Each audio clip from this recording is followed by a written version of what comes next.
Do you want to take a life? Do you want to cross that line? Because it's a long way back from hell. Now, what you've got here is a scrotum and nothing else. I learned a long time ago that there's no sense getting all riled up every time a bunch of idiots give you a hard time. In the end, the universe tends to unfold as it should. Plus, I have a really large penis. That keeps me happy. My mind is a raging torrent, flooded with rivulets of thought, cascading into a waterfall of creative alternatives. God darn it, Mr. Lamar. You use your tongue prettier than a $20 whore. Here's to the Army and Navy and the battles they have won. Here's to America's colors, the colors that never run. May the wings of liberty never lose a feather.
Left-handed.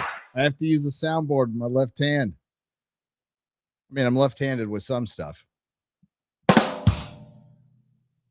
not everything. What's up, everybody? Is it Nerdrotic at night? In some places, it's Nerdrotic at night. It's kind of Nerdrotic in the evening. Maybe it's still a Nerdrotic Nooner in some places. I don't know, but we're getting it done when we have to get it done. We just finished the first cut of our video, which we had to change radically after the events of last night and today about the Odyssey. Thanks to Lupita Nyong'o, who went full Rachel Zegler. She just did. Holy shit. So, have to make little changes. The video will be out tomorrow. Garrett working hard, gave him a little break. He's off getting some din-din. And I'm like, let's live stream. Let's just live stream. Holy shit. Wizards, thank you for the 20 Nerdrotic Live memberships. Hail! Hail! Thank you. Thank you. All right. Let's see who's here. We got some stuff to talk about. We got a couple of things to square up in a little bit. We'll not get done with all of it today because I have to go back and work on the video. So, yeah, you'll get another one later this week. You'll get it. the camera looks great, Gary. Is this the new one from Japan? It is. I finally got it working. And Garrett and I discussed how the lighting looks so much better in this room than in my main studio. So that's going to get fixed when we get back. And the lighting is very simple in here. And I think that's part of the problem is we made it too complicated. And we just needed to keep it simple. So yeah, that's going to change. But thank you. Yes, it's the new one from Japan. It's very clear. It's very clear, but it's essentially the same camera as the last one. It's the lighting. It's not the camera itself. It is the lighting. That's everything. And what hurts with the lighting in the main studio is there's no windows. We've covered up the window. I got a little window open right here. You also need backlighting a little bit, but you also don't want to get it's part of if you ever set up a 3-point lighting for an interview, you don't want other light dominating the lights that you want. I'm not gonna bore you with this shit. It's the fucking lighting. It only took me 3 years to figure it out. That's all. But I'm a professional. So let's see who's here. Zombie Dude, Blue-Eyed Scorpio, Wonton Sombrero, Dan Sullivan, D. Volid, Caleb Wright, Lossless Noise, Sunday Wes, let's go. Dave Grimes, Night Cow, the 007 Anakin. I'm going to burp. Hang on. Okay. Jim Watari, Corey Wilson, Jeffrey. What's up? I hate Kevin Feige. White Chocolate, Gen X Gamer, the real Captain Kirk, Lady Aaron Deanna Wrench. Good evening, lovely lady. Toy Picks. Is that Cash Kester or Cash? I can't see that now. It's gone. And Snake Oil Sean. Baba Doom. Andrew Bourne. Dude, spelled with an O. He's here. You're present. Ava Pop Culture. You Mazir. Extra Duty. Bishop Brown. Soundwave. Jason White. Sean. Rain. Mojo Man. And Mr. West. What's up, Caffeine Cowboy? Welcome to Nerdrotic Nooner in the evening at night. So only two things to really talk about today. Supergirl and the Odyssey. I had a dilemma, which worked out okay. I'm like, do I make a video? Because I'm not going to make two. I'm just resigned to outside of extenuating circumstances. I just make one video a week. That's it. That's all I can do. So it was Supergirl or the Odyssey.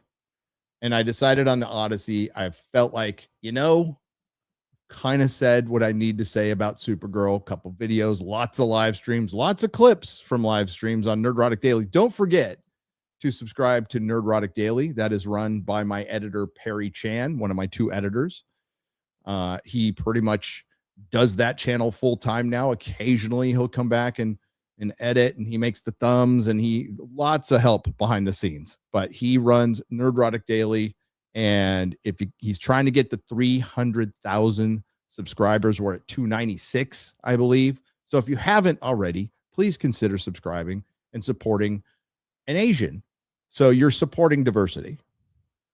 We will leave out the Canadian part and we'll just focus on the Asian part. He's also the single most savage member of the team.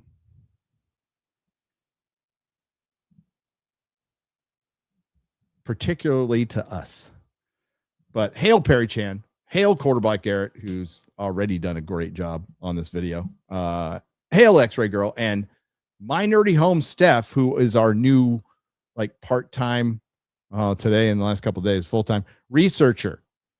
So yeah, Steph is she's still part of Geeks and Gamers. She just kind of helps me out, helps out an old man once in a while. But thanks, Steph. We have great diversity hires at Nerdrotic. It's terrible for my reputation as a misogynist and racist, but just don't tell anybody. Okay. Tell him I treat him terrible. Yeah, he's Canadian. He's not proud of it. But I think, correct me if I'm wrong, Perry, because I know you're out there. You can speak French. That's impressive. That's impressive.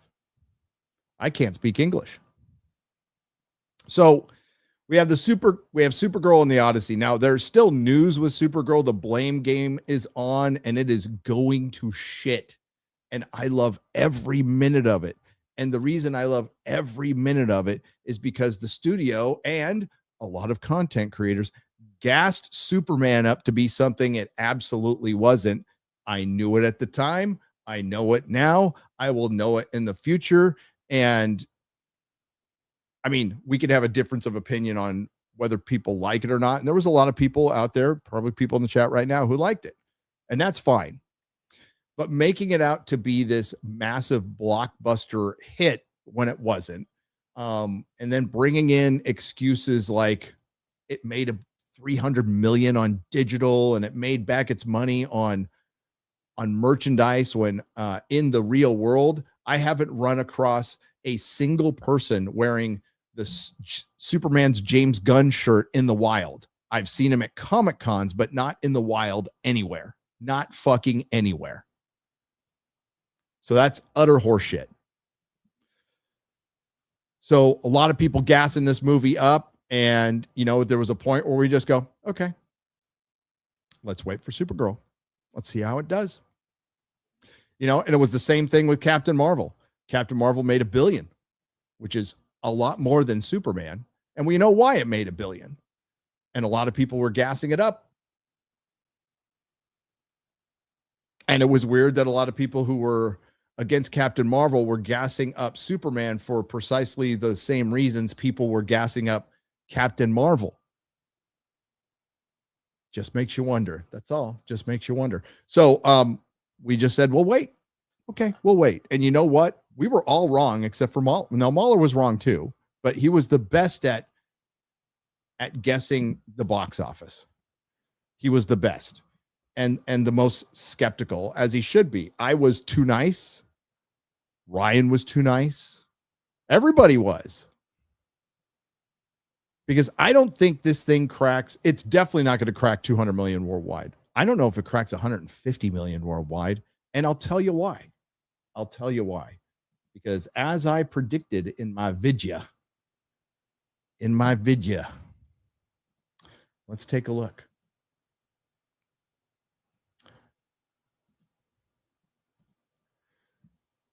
Supergirl will be available on digital starting July 8th. July 28th. Sorry, July. It should be July 8th, but it's July 28th. July 28th, which is 2 days after Spider-Man premieres, Spider-Man Brand New Day. I predicted it would be on digital by the time Spider-Man comes out. And, I guess I was close. Now, if they were smart, they'd put this thing on digital like in an hour, but they're not smart. It was number 4 at the box office. It hit number 4. Young Washington bodied Supergirl, an Angel Studios movie coming off a fucking Animal Farm and all that bullshit. A film that uses generative AI. Beat it. I was supposed to go see it and I haven't yet, but I will. I'm going to go see it. But yes, Supergirl on digital, July 28th. And I'm waiting for James Gunn to come out and say, oh, this was planned because we want everybody to see it before Lanterns. Is that going to be his excuse? I predict that's his excuse. He's done. The DCU is done. It's cooked. And now the videos can be made. And I'm interested in seeing them on what they do next, because I honestly don't fucking know. Well, if you ask me, I would say make Batman movies. Because if we want to use the term superhero fatigue, Now there's the literal sense that everybody's tired of every superhero movie, which is just not true and never will be true. But then there's the nuanced look at superhero fatigue where, oh, you could still make Spider-Man and Batman movies, but as far as the A, B, C, D, Z tier characters, those days are done. Those days we were healthier before. We used to get movies based on comic books that weren't even about superheroes. History of Violence, Sin City, Ghost World, whether you like it or not, Scott Pilgrim, whether you like it or not. And then, outside of Marvel and DC, Hellboy, Dredd, The Crow back in the 90s. But yeah, we would get The Mask. We'd get films like that. We don't get that anymore. It usually goes straight to streaming.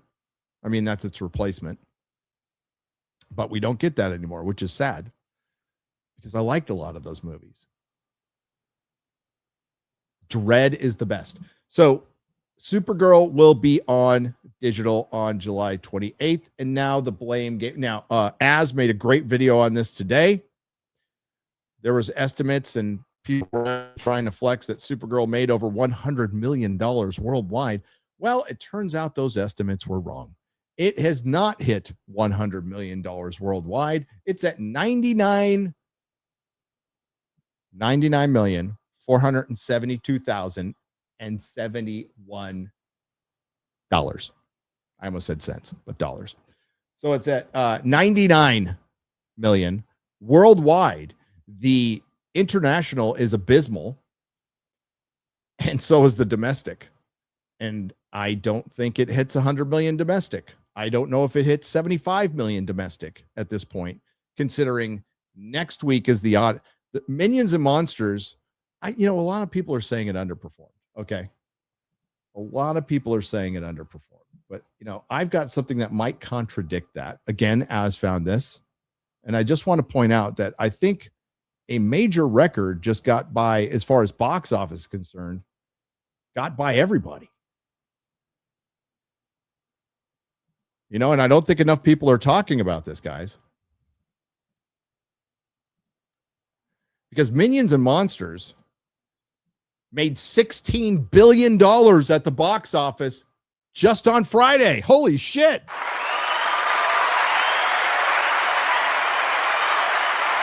Now, the international numbers seem to be a bit off. So clearly, the U.S. likes Minions and Monsters more than the international market, which only has 12 million, but $16 billion. Ladies and gentlemen, thanks to a Box Office Mojo, which has turned to complete shit since it was bought by some fucking corporation. Don't show this to John Campea because he might think it's real. He might think it's real. $16 billion. Well done, Minions and Monsters. Yeah, so Supergirl is tanking.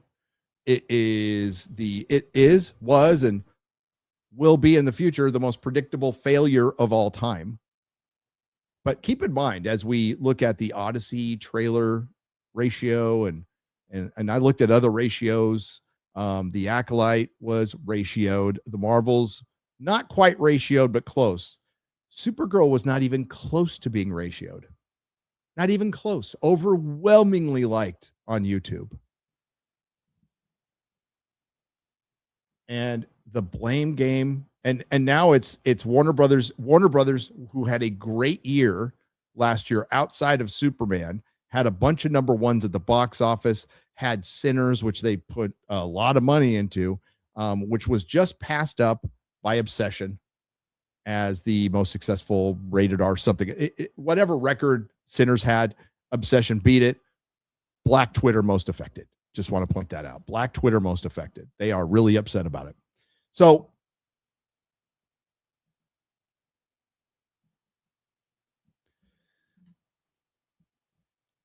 it's a dark day at the dead cinematic universe.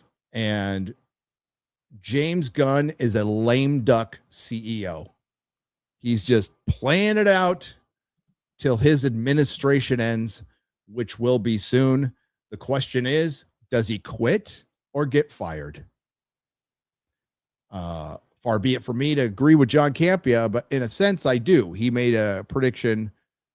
By the way, the reason for this prediction is completely different, right? John Campea, who can't see past his own personal political biases, thinks James Gunn should quit because he's doing so great. And why work for David Ellison, who met with the president once and maybe talks to him?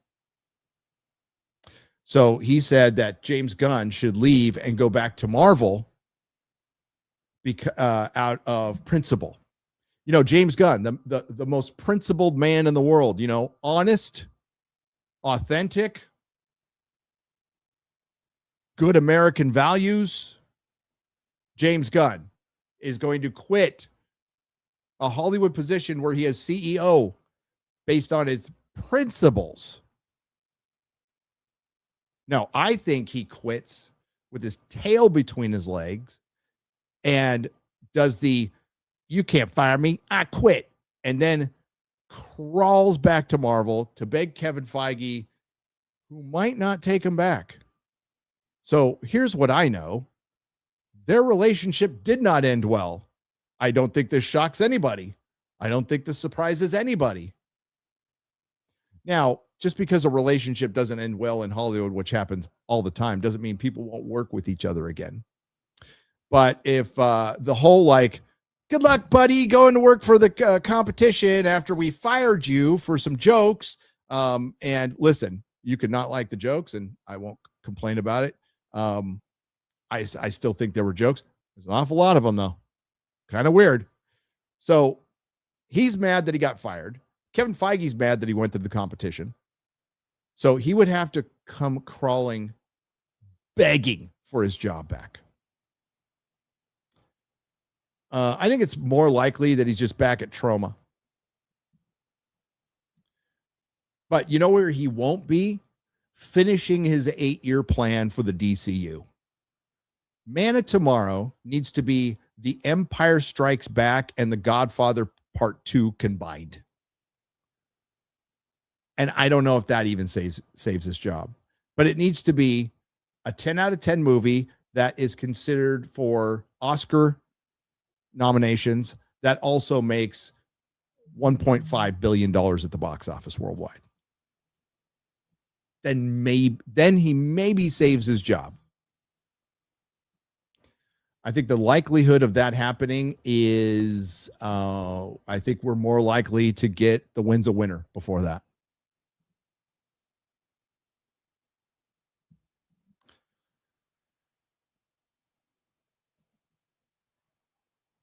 And I'm loving it. I'm loving all of this because, as I mentioned in my video that's coming out tomorrow, pattern recognition. Again, this was pretty obvious. I won't say the left. We'll say detractors. We'll say people who try to question what I do and my friends do. They like to, I'm not the first person to come up with this take, by the way. This has been out there for a long time. They like to play dumb. So they don't have to directly respond to a nuanced argument. They just play dumb. They go, I don't understand why everybody's so mad at the Odyssey. I don't understand how people can watch a trailer for Supergirl and judge the movie before it comes out. I don't understand. They fucking understand. They understand. The thing is with Supergirl, it was pretty obvious from the trailers when they had Crypto, the CGI dog, piss on Superman's face in the first 2 minutes, and that's the opening of the film. It was done at that moment. That was the moment it was done. Millie Alcock could have shut her mouth the whole time, and it still would have flopped. Maybe not as bad. Don't know. Don't care. It's the biggest flop of the year. It's going to lose hundreds of millions of dollars for Warner Brothers. But it's far bigger than just one flop. It destroys the DCU, a cinematic universe that they can never restart now. So we can bring back Snyder and Joss Whedon will become friends and build a universe together, and it wouldn't save it. There is no shot for the DCU. I wouldn't even try. I would make singular movies. We talked about it a couple days ago. You have some great graphic novels you could adapt as singular movies or a couple movies. Take the approach of the early DC animated universe. Take that approach. That's how you move on. The cinematic universe is dead for everything. It's even dead for Marvel, and they're the only ones who really pulled it off. I guess they're doing one in A Song of Ice and Fire. That's not going well. Despite what X says, just let's wait till the end of the season because House of the Dragon is really bad now. It's really bad. But like we have a behind the scenes Supergirl bomb, competing cuts, creative differences, exclusive. Well, in this article, we find out that there was multiple test screenings, maybe not 8, but there was 4 that we know about. We also found out that James Gunn had a lot to do with this movie, including, as you all know by now, the needle drop song at the end was James Gunn's decision. And it's probably one camp trying to blame the other camp for its failure. It was a moment of extreme disappointment for those involved as the stakes were high, particularly here. Let me put this over here. I'm going to put this over here so I'm facing the mic. It was a moment of extreme disappointment for those involved as the stakes were high, particularly for DC. Supergirl would be a key test for the Warner Brothers division at the first feature not written and directed by James Gunn, although he was heavily involved.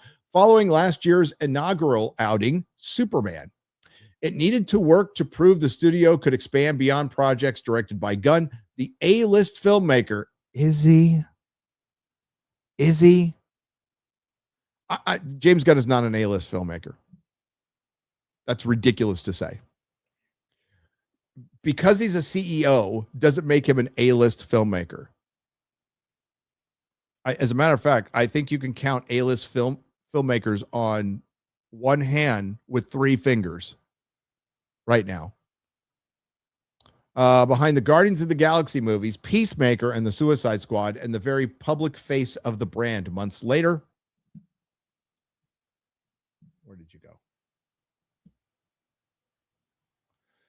Months later, the Supergirl outcome is now well known. The movie starring Millie Alcock as the title character and budgeted in the $170 to $180 million range crashed and burned, and its opening weekend grossed just $37.1 million, even lower than the reviled DC-centric bomb 2024's Joker Folie à Deux, which opened at $37.6 million and was not made by Gunn or Safran.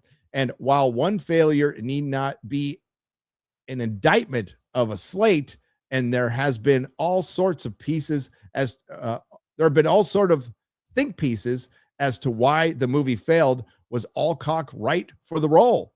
Was Gillespie right for the take? Are audiences tired of superheroes? Was opening the movie in late June a mistake? Was the budget too high? The fate of Supergirl may have been seeded early on. Well, I can tell you right now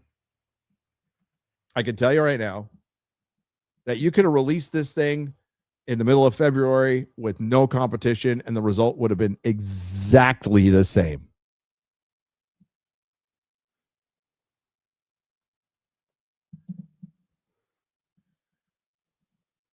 How do I know this? If people want to go see a movie, they'll go see it. They're not going to go, well, I don't want it. Man, there's all these other movies confusing me right now. If they want it, Obsession proves that. Obsession proves that. It's on fucking VOD and people are still going to the theater to see it. So that's kind of a horseshit argument. But I think it is an indictment of the slate. It absolutely is, because it shows that James Gunn is a liar. He said every film would feel different, and it doesn't. Gunn and Gillespie had creative differences over the direction of the movie. Numerous sources tell The Hollywood Reporter, and the film never found its footing in the post-production process. The test scores, which are counted on the scale of 100 points, never escaped the 60s, according to multiple insiders. Another insider said the movie's top score was 70. And all those people should be fired. They were not creatively aligned, even though Gillespie was hired by James Gunn. Is the polite way of describing things, said another insider. Other insiders dispute the characterization, saying Gunn, Safran, and Gillespie had a normal amount of healthy friction as any filmmaker studio has as a part of the process of making a movie. And multiple sources say the duo respect the filmmaking chops of Gillespie, known for guiding Margot Robbie in the Oscar nomination, I, Tonya. Well, that makes you qualified for Supergirl. Filming wrapped in 2025, and as early as the fall of that year, the studio and Gillespie knew the movie wasn't working.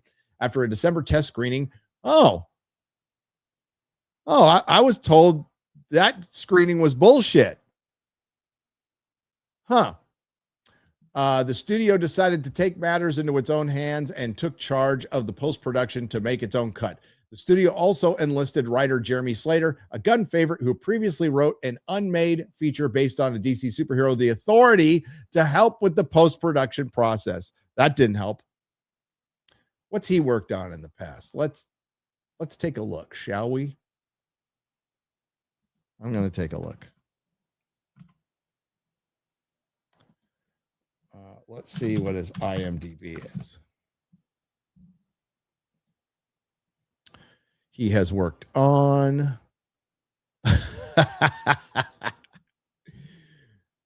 The Fan 4 Stick and Moon Knight.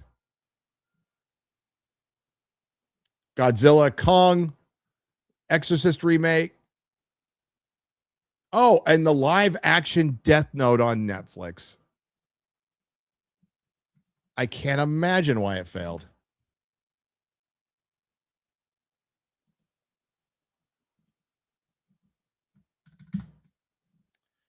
The extent of Slater's involvement is unclear, although it seems he helped write scenes for a 9-day shoot of additional photography. Original screenwriter Anna Noguero remained involved in the post-production process as well. One issue at play was the climactic fight, which was reconfigured, I can tell. Other issues with the movie are unclear, but it is known that the music was a key friction point. From the first Guardians of the Galaxy movie on, Gunn established himself as a master of the movie soundtrack and the all-important needle drop, earning praise for finding the right song and dropping it at the right time. I would say he's far away from that. Gillespie also has a reputation for melding music to movies, as seen in Cruella in 2021. That cast Disney's villainous, blah, blah, blah, blah. The movies had at least 4 test screenings. At least 4 test screenings.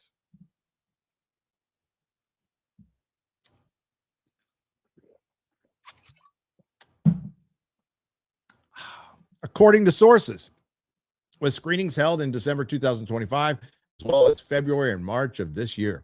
And while social media users and critics are dunking on the movie's use of a cover of Jimmy Eat World song, The Middle, the big needle drop in the final set piece at the February screening was a cover version of Cyndi Lauper's Girls Just Want to Have Fun. You got to be kidding me.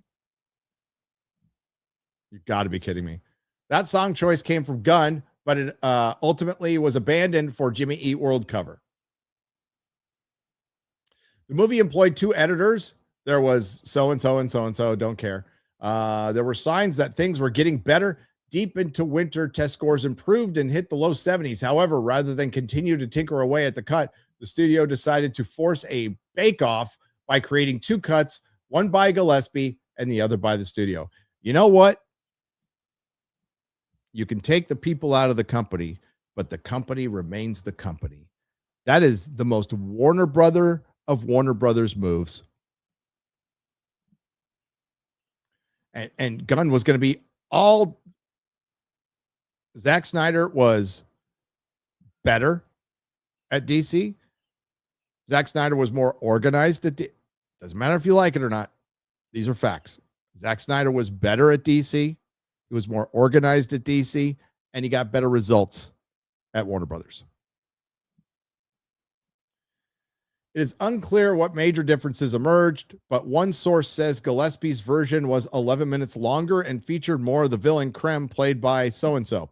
When the 2 competing versions tested, the scores surprisingly dropped significantly, although the studios inched out ahead in Gillespie's, but only by 2 points, according to sources. Gillespie's version scored Are we trusting this vote, by the way?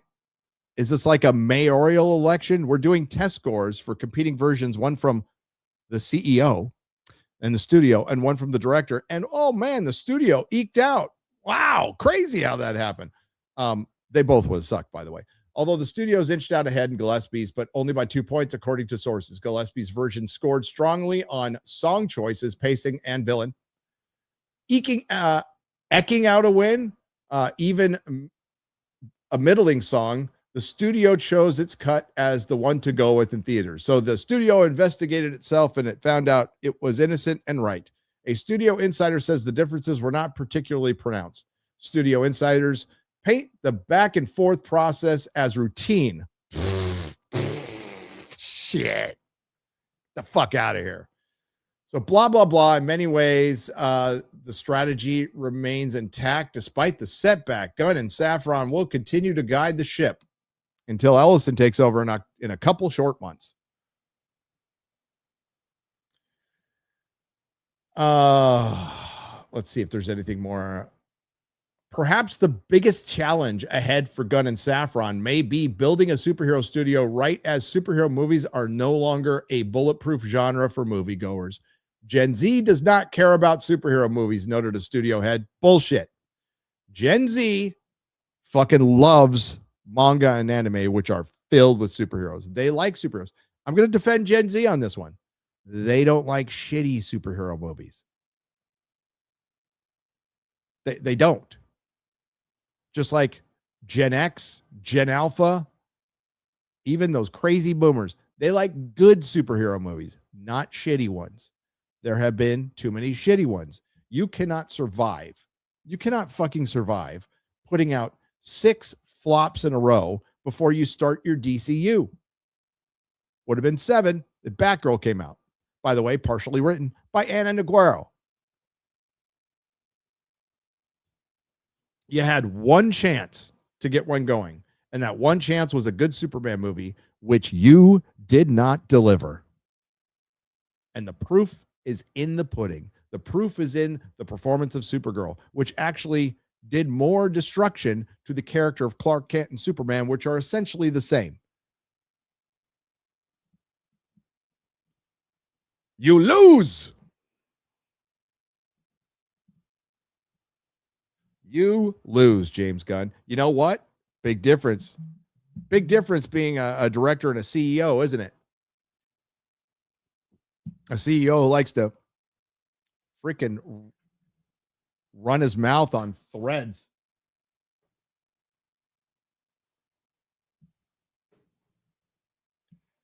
I mean, roasting Grace Randolph is funny. And then Grace Randolph roasting you is funny. It's all funny. Until your movie comes out and bombs and costs a studio $200 million.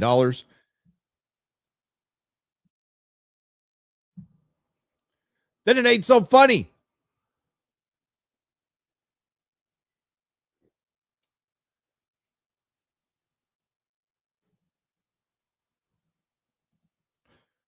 Not so funny. I mean, it is to me. I'm laughing. I'm laughing my ass off. This has been an awesome week. Thank you, guys. I live for this shit. And now we get, I mean, that was just the warm-up fight. We get to the main fight.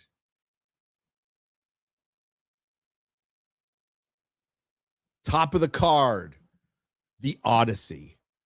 A film, admittedly, when it was announced, I did not think would be part of the culture war, the pop culture war, hitting the cultural zeitgeist and being the punching bag that it is.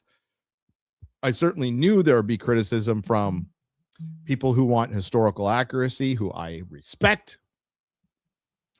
You know what? If there was no diverse casting, most people would be bitching about Matt Damon playing Odysseus. But there is diverse casting. Diverse casting that Christopher Nolan signed off on. Christopher Nolan is 100% responsible for all of this, good or bad. Don't blame his wife. Don't blame the studio. Nobody tells Christopher Nolan what to do. Nobody tells him who to cast. They might advise him, but he has the final say on absolutely everything. Nobody gives him notes. There's no producer giving Christopher fucking Nolan notes.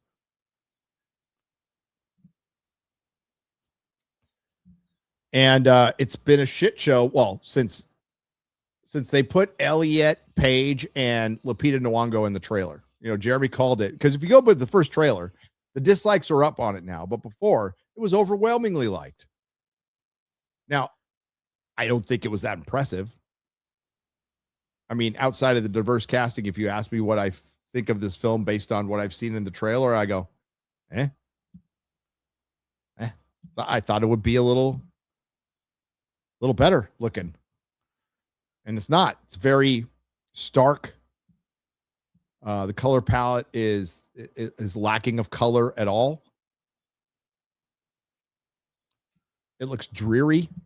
It looks stark. It looks stale. Could be wrong. But that's my impression of the trailer so far.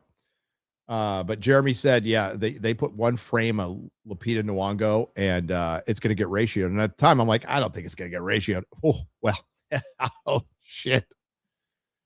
Let's go look at the current ratio right now, because it's fucking bad.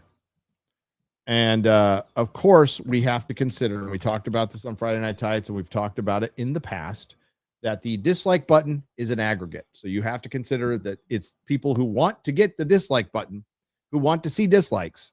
But you also have to look at the other side of this. That might be a lot more people than you think, because removing the dislike button from YouTube might be their single most unpopular decision in the fucking history of this platform. And that's saying something, because they've had a lot of unpopular decisions, but removing dislikes was one of them. I saw a great, YouTube was asking for our help with the authoritarian UK laws. And it's like, oh, we exist now. You need our help. And one guy said, give back the dislike button and we'll think about it. And that's where I'm at right now. Because it's YouTube's job to prioritize content.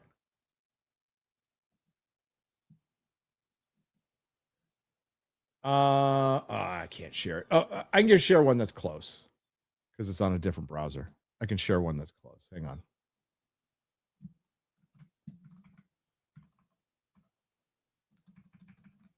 There we go.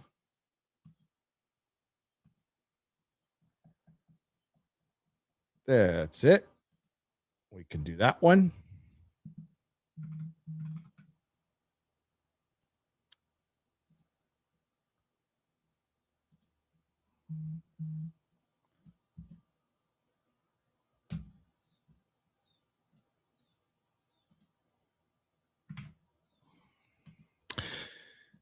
The Odyssey trailer ratio has gone above 500,000 downvotes.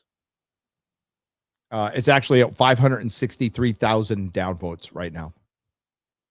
So it's catastrophic at this point. So even with the aggregate, you can't argue this thing's ratioed. How bad? We can argue that. We can argue like how bad the ratio is, but it's ratioed. Now, anecdotally, I've checked multiple times the dislike button with my channel. And every time it estimates low. So my last my last Odyssey video shows like 500 something dislikes. It's actually like 1,100. And I put that on Twitter. There might be variables, and I completely understand that.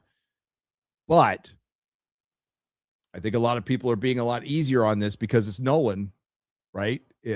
Everything we've seen from the casting to now Lupita Nyong'o is a repeated pattern that we have seen for the last 10 years with a lot of failures.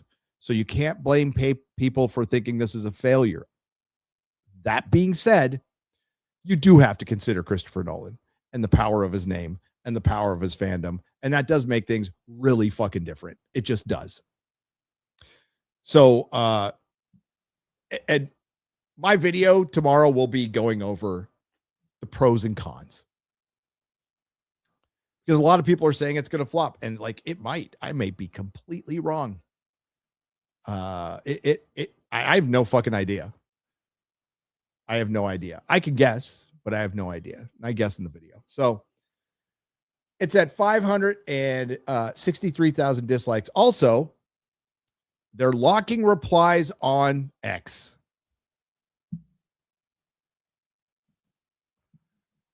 They are locking replies on X. There we go, right there. Boom, ba-doop, ba-doop, boop. I'll show you.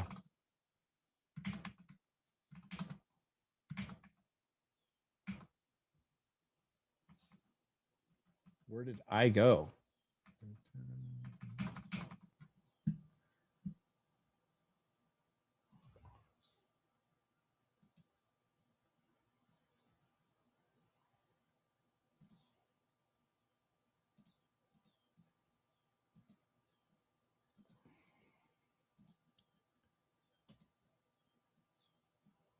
We scroll down. You see this? Odyssey cast joins Christopher Nolan in London. Get tickets now. Experience the Odyssey in cinemas July 17th. Oh, only some accounts can reply.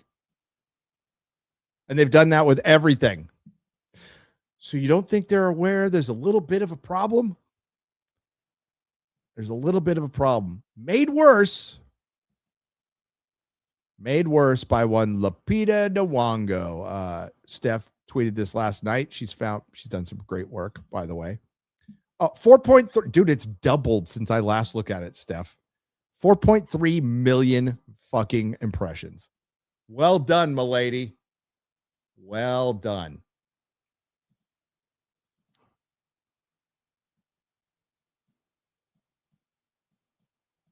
I'm trying to line this up so we can get it to full screen. And you're going to hear something really stupid.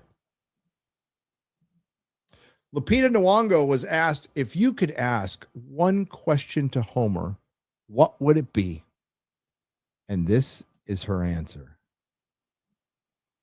I'd be like, so Homer, how do you feel about the screen time given to these women, considering how little you spent with them? Oh, okay. And then do you lean forward and look at him like that? Yes, like, remember us? I'd be like, so Homer, how? I just want to point out that she has received a Master's of Fine Art from Yale. But this is also the woman who said, not that she didn't read the Odyssey, that she never fucking heard of it prior to being asked to join the cast. Somebody with a Master's of Fine Arts from Yale never heard of the fucking Odyssey? Well, the answer is obvious. It's a useless piece of paper that was given to her based on her skin color, maybe her beauty too, and not on her merit, obviously. And she's dumb as a bag of hammers, like most other actors. That's right. Screen time. Women didn't get screen time, Lupita, because there weren't screens thousands of years ago. Maybe you're not aware of this. You might not also be aware that the story does kind of get told or goes through a woman.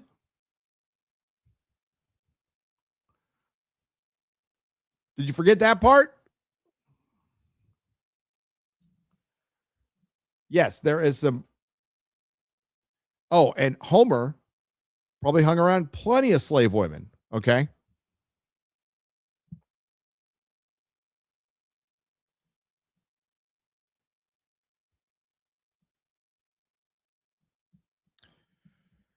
Woo! And there's other clips. You will see him in the video. There is other clips out there that are making the rounds about misogyny and basically disrespecting Homer.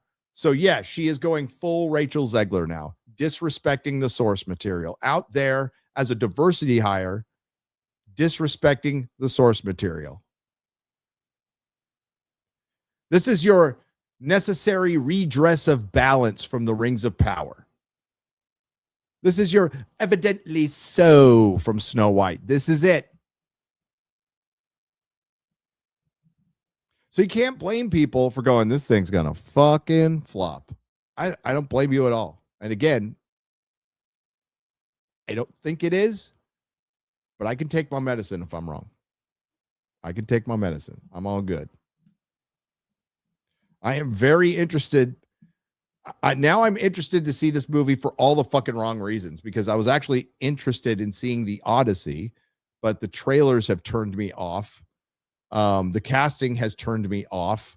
The word on the translation, which is far more likely to be true than not true, that they're going to use Emily Wilson's translation, even parts of it. It's been brought up way too much for it not to be true. And we'll just see if it's subtle, if it doesn't exist at all, or if there's little elements. It's going to be a fucking shit show, and I can't fucking wait. I cannot wait until this movie comes out, because it's going to be a shit show. The only thing that'll keep it from being an absolute shit show if it's like 10 out of 10 best cinema ever made. Where some Nolan fans are going to think that they already think that. They already think, no, this is going to be a banger. And maybe they'll be right. Maybe they'll be wrong. I don't know. Don't forget the power of the Nolan fandom of the IMDb top 100, which is voted on by fans. Dark Knight Rises is 60. Of the top 100, Dark Knight Rises. Got to be fucking kidding me.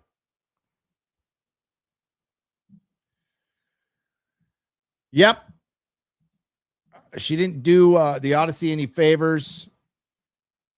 There was a premiere today. Again, they locked all the replies. We're starting to get some early reactions. The first one I saw said absolute triumph. I don't know what to take from that. I think Chris is seeing it early. I'm seeing it on the day it comes out.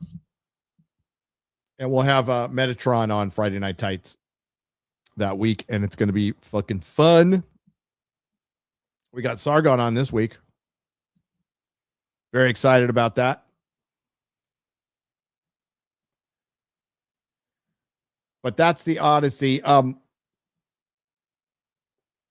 Yeah, that's the Odyssey. Just save that, Perry, because we're gonna do a video on the Odyssey, so you could do a clip on Supergirl. Let me get to square it up. Unless there's anything else. Did I miss anything? Hang on.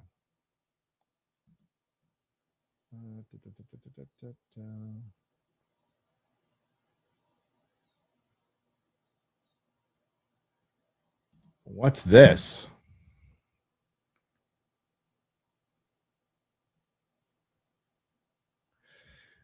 Current projections suggest that Spider-Man Brand New Day could gross $550 million worldwide in 3 days, nearly matching Superman's entire run. Well, this I could you could put this at the end of the Supergirl video, Perry.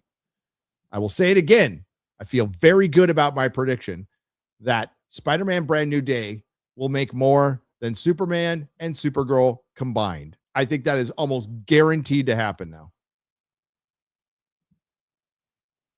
I do know the pre-sales are approaching, if not surpassing, No Way Home. And I jested about it in my video. They are very close to surpassing Supergirl's domestic run. Pre-sales.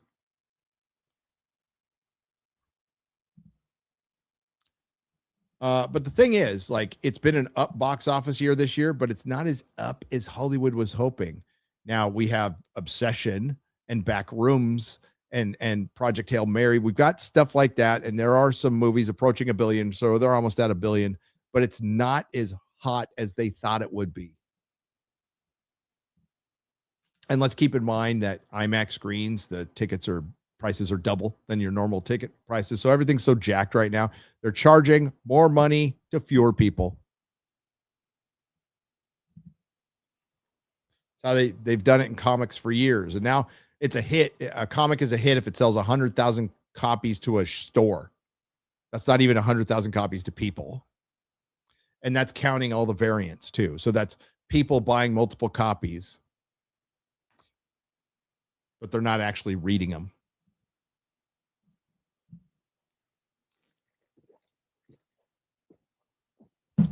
Thirsty. Hang on. Hold the phone.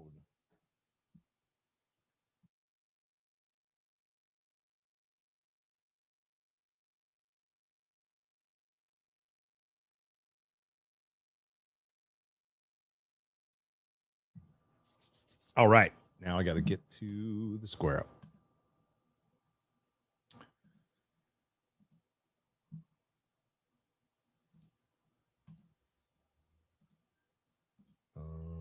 Where are we?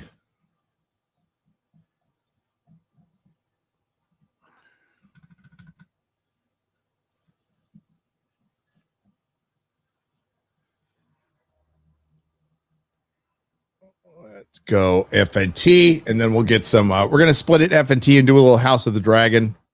I don't know. How many of you out there are watching House of the Dragon? I mean, a lot of people are watching it. I don't know how many people in the chat are. Stony MC for $133.56. Thank you. How did we miss that one? Uncharted, Frivolous Nights, Brain Farts. UFNB. I don't know what that. I mean, I have brain farts all the time. Supergirl, the Woman of Tomorrow. Why was I the only person to see an issue with the title? Twat. So it's TWOT. Well, they wanted to say, oh, yeah, okay. Well, she's the skank of tomorrow. Slade Lawton for $38 says, question for Gary. Recently, I read the Mystery Night graphic novel for the first time. I was curious how Bloodraven lost his eye and who took it. Also, I'd rather try to survive the camp at Valley Forge in 1776 than watch Nolan's fake Odyssey movie. He lost his eye to bitter steel. That Bracken bastard of a brother, half brother, but he lost his eye to bitter steel.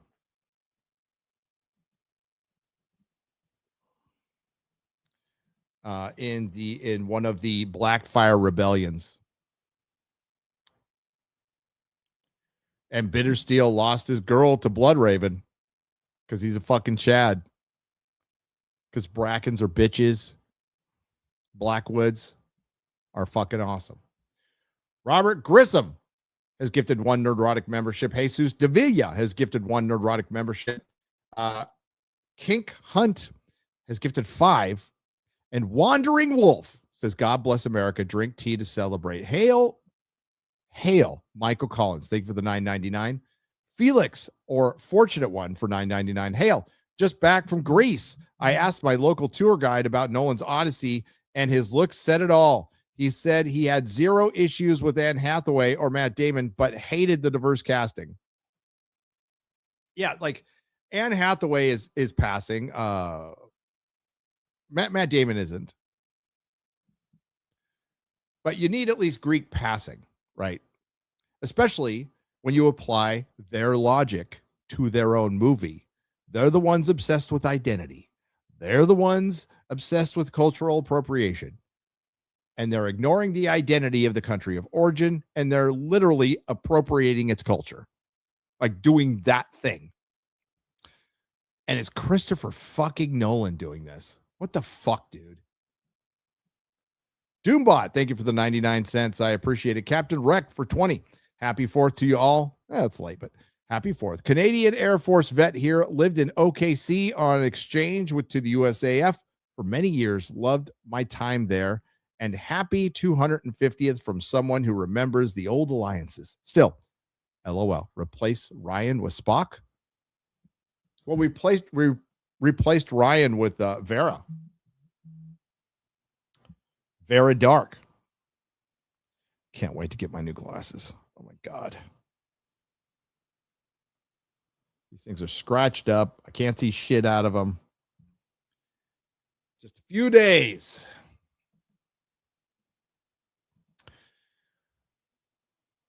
Hit one Jimmy Eat World vid before you go. Maybe. I mean, I'm safe to do it here. I can do it here. Doombot. You know what? I'll do mine. Fuck it. Let's go. Let's go. Give me a moment.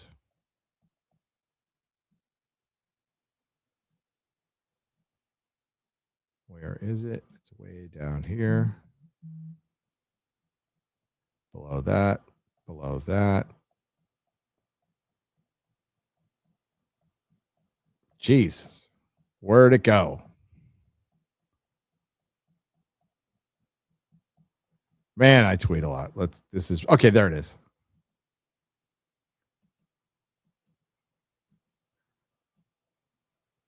This was requested by me on Tuesday. And I think somebody did it, but I didn't think anybody had done it. So I just did it myself. This is Platoon if it were directed by James Gunn.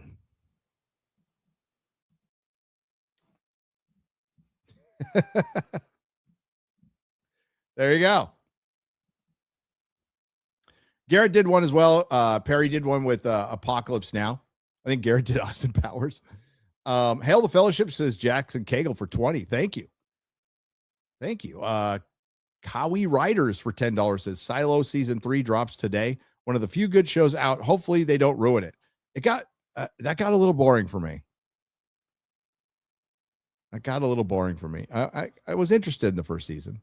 Doombot for $4.99. Bah! If the Odyssey had a Tyra Banks, Helen, I might have let the history slide. Yeah, that's what I told Jeremy, because he brought up in the 97 one. Oh, I forgot who they. Calypso? Can't remember. But it was wasn't it Tyra Banks? It was somebody really fucking hot. And it's like, yeah, that actually makes a difference. It does. Captain Wreck for 2 Canadian pesos. The Spock doll killed a series for less effort. LOL. Yeah. When I get home, we will do a Spock live stream from my scalp, my screen used shuttle seat, which is right over there. I love looking at it every day. Hey, FNT, what is your opinion on the new season of My Adventures with Superman? I think it's better than the first season. I will not watch the second season because the first season was wretched. But if you're enjoying it, that's cool. Don't let me ruin your fun. Captain Wreck for 20 says, happy 4th to all you from Canadian veteran who lived and worked. I read this one. Did it get in there twice? It got in there twice. Dustin Rhodes for $10. $1 for each of you and Ryan. 0 for Jeremy because The Dark Knight Rises sucks. Bane is a massive Latin dude, not a 5'10" white guy with a stupid voice. Happy almost Mercaday. Yeah, what's up with the Latin washing, Nolan? Albert, not a retro for 2, but we got so many good memes out of that. I was blinded. Gal Gadot, Wonder Woman suck. Gal Gadot's Wonder Woman sucked. I wouldn't know. I didn't hear a word she said. But they can't have her star in anything because she's from Israel. I don't know if you guys are aware. God, I almost hate to bring attention to him, but I will anyway. The dude, I don't know who the fuck he is. The guy who said he wanted to slap me for being a virgin incel or whatever the fuck he said. So we responded on Real BBC, and I guess he was on vacation. He had to fire up a stream. And he looked upset. And listen, I'm not trying to upset anybody. Okay. You ain't got nothing to worry about from me. All right. I am not concerned about you actually slapping me. It actually does not keep me up at night. I don't worry about it. I don't worry about your opinions. I'm glad you took a break out of fucking bashing Israel to take a little time with me. But he's the kind of person who would not go see a Gal Gadot video because she's from Israel, but then support all the movies from Hollywood, which is completely utterly and thoroughly run by the Jews. Yeah, Hollywood's got a pickle right now. They got a big, big fucking pickle that's happening internally, as you guys know, with that little conflict that's going on in the sandbox right now. And they are having a hard time dealing with that. And you've noticed all the seculars and they're on one side, and then you have the Susan Sarandons of the world and the Sean Penns and whatever on the other side. I don't know. I'm sure Sean Penn is on that side. I don't discuss it because it's not in America and it does not concern me. But they have a big problem, and that has been a big problem behind the scenes.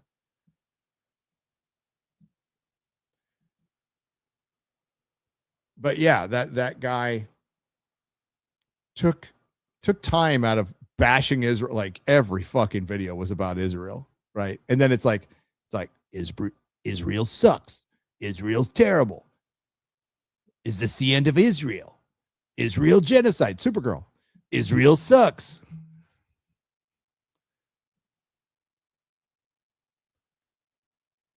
And then he did pull off the whole, there's bigger things going on in the world, man, than a Supergirl movie. Are you concerned about the genocide? No. I'm in America. Nobody likes dead children. I'm very much against dead children and dead women, dead children, dead people, dead fathers. I'm against it. I'm against war. I'm against it. I'm against bad things. But you know what? I can't worry about them all the time. Not sorry. So I'll worry about Supergirl. And laugh. Point and laugh. What about the starving children in Africa? Well, somebody get them some fucking food, for fuck's sake. Maybe the Africans should worry about that. My job is to make sure my kid doesn't starve.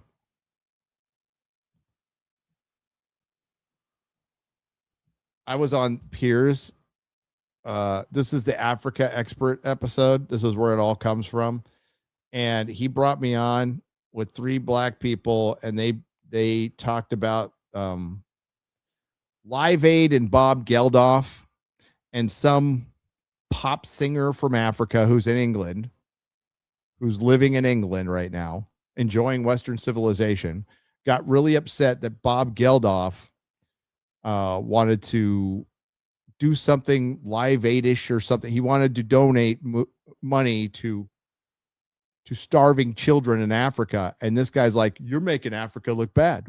And I'm like, I think the starving children are making Africa look bad. And the people who are starving the children in Africa, I think they make them look bad. Now, if you want to come from the perspective of, oh, here comes some white liberal savior who has a complex, who's just doing it to look good. All right, I'll listen to that. I'll listen to that all day long. But even if it's for his own gain, the kids are still eating.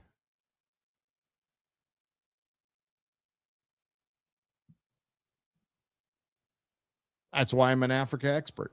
I figured it out right there.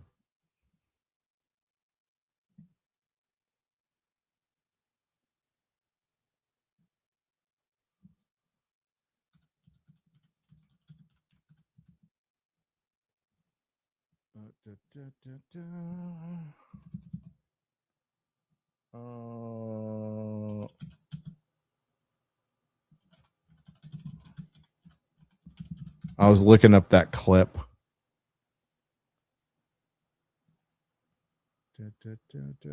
I can't find it. The Sam Kinison clip from Back to School. No, not for Back to School. The Sam Kinison clip where he's like, you hear about all the starving kids? Well, stop living in the desert. No food grows there. It's a great clip. God bless Sam Kinison. Gone too soon. What a tragedy. Happy. I read that one. Oh, we're at Gal Gadot. X-Ray Girl, you're a Canadian. We don't throw tea in the bay because we have class. No, you throw tea in the microwave now. You want to piss off a Brit? I watched The Patriot on 4th of July, and there's a scene where, you know what, after the scene where the British burned all the men, women, and children in the church, I was like, you know what, I don't want to talk to my British friends for a while. I need some time. I need some time.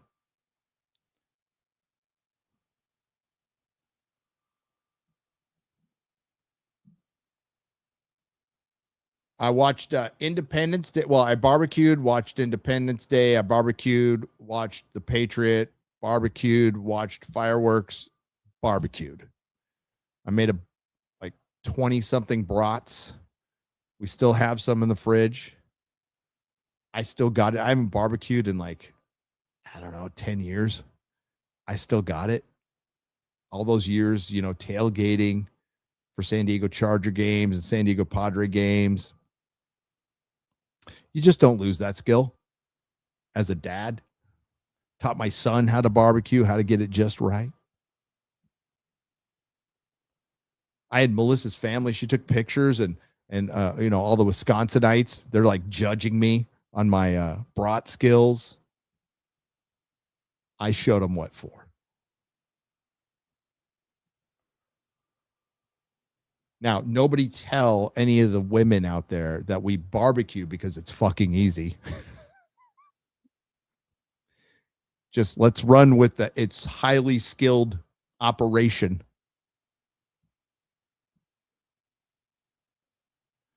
Disbrew, it's only treason if you lose. That's true.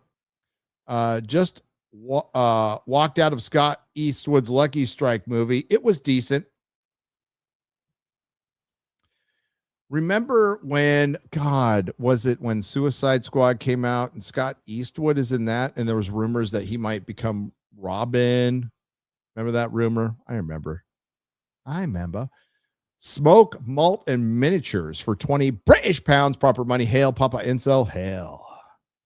And Fellowship, after being off all social media since COVID. Wow, that's actually really healthy.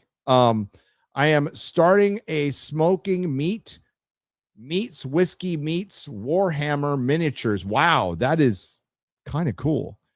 Building, painting, and games. Channel tips for noobs.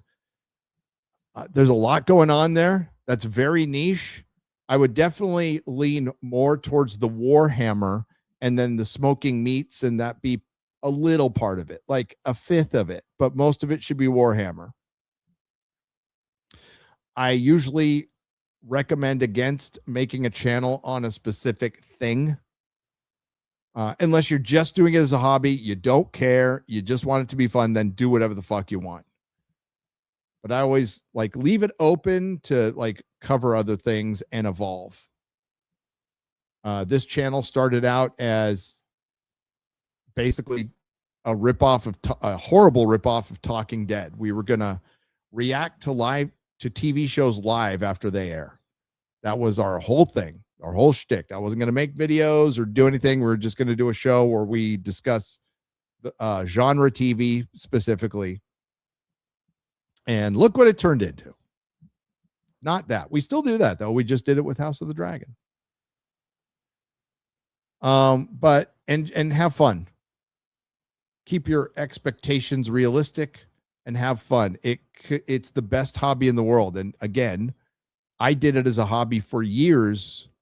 It was what? So 2018, late 2018, started 2014. So it was 4 years of me just plucking away, doing it as a hobby. It took me years to get to 1,000 subs. And I did it because it was fun. I remember my friend John Reed said, we can make money. I'm like, why? Like, that's ridiculous. Nobody's going to watch us. We're not going to make money. Let's just have fun. And he took off, bless him, to do another to do a D&D channel and to make that cheddar. And I just kept doing what I was doing. I don't know what I'm doing.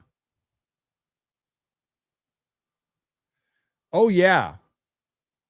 Well, here are my 200 common sense. Ah, funny. We were talking about common sense. Gary, I'm sorry to do this. Well, then why are you doing it? But you should also check out the Ciaphas Kane books. He's a commissioner in the Imperial Guard. I hope Cavill plays him for the throne of Terra. The Emperor protects. Listen, I'm going in very slowly. I have listened to a good chunk of Horus Rising, and I enjoy it. And I'm just going to stick with that for a while. It's going to take me a long time because basically that's my nighttime listening. So I'm listening to Horus Rising. I have dived into 40K. George R. R. Martin also killed a bathroom scale. We were talking about, this is true. Sabat, thank you for the $2. We were talking about George R. R. Martin killing fantasy. There was an interesting post on X, which I thought was worthy of a conversation. Now, I don't think he totally killed fantasy, not in the sense that the post was saying.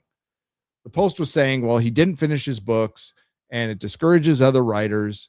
No, he killed fantasy by inviting in a lot of the DEI female writers that are ruining it right now. You will go look at some of the names, some of the bigger names, and you will see that they were helped by George R. R. Martin, and he helped create the state that fantasy is in, which is it's all just smut for women. And the women can have their smut. Like, I don't care. But long gone are the days where your fantasy section is just filled with fucking paperbacks with badass covers and they're going, why don't men read? Well, you know what? Men don't want to read a girl sucking off a minotaur. Okay. Straight men don't want to read a girl sucking off a minotaur. They don't.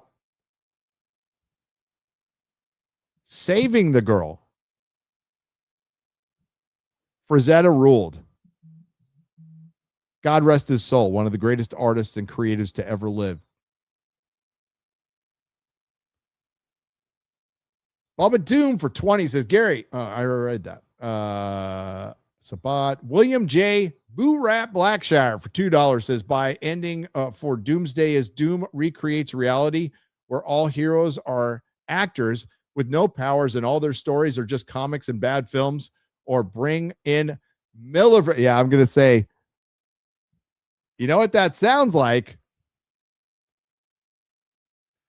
You know what that sounds like? That sounds like the Millerverse, like the Marquis of Death in the new universe from Jim Shooter. Maybe.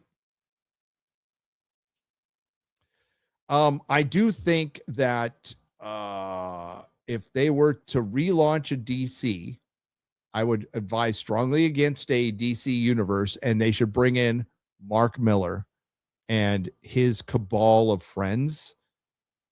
Because if there's any, you have to bring in a comic book guy. You do. And a comic book guy who's got some experience with executives in Hollywood, which are far and few between, but one of those people is Mark Miller. And Mark Miller's based.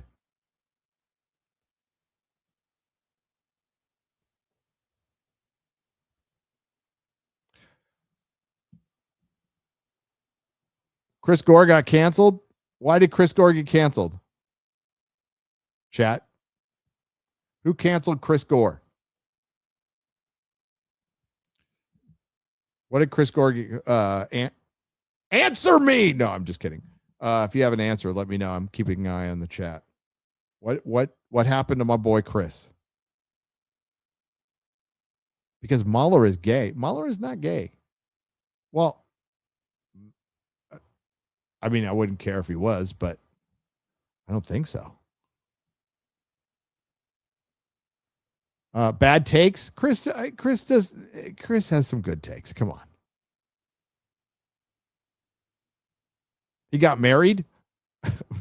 Maybe that's it. Congratulations to my buddy Chris Gore for marrying Mrs. Film Threat, who's adorable. I love her to death.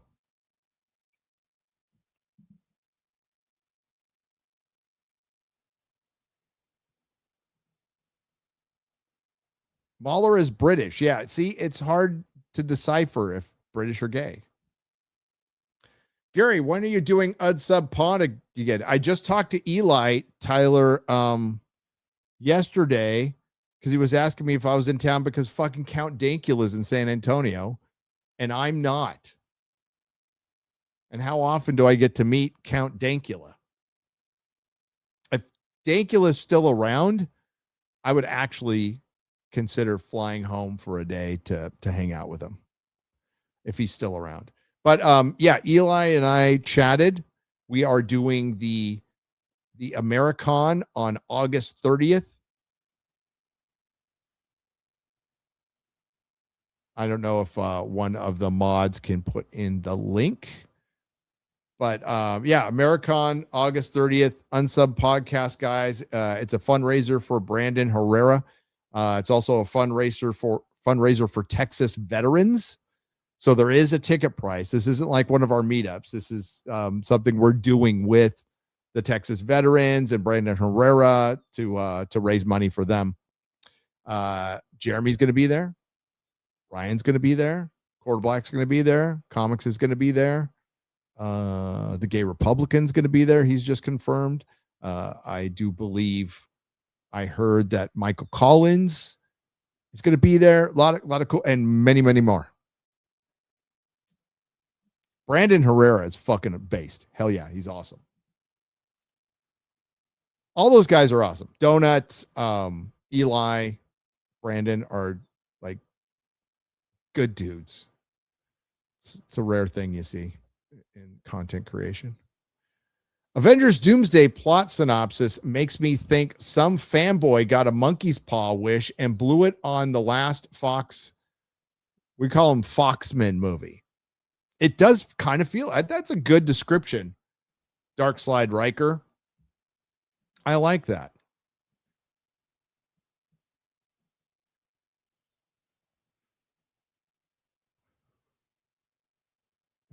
Gay Republican. One of the Utah delegations going to be there. Hope.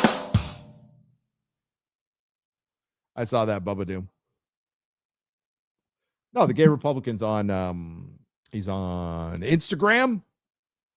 Gets a lot of traction on Instagram. He's friends with Mrs. Nerdrotic and me. I like him.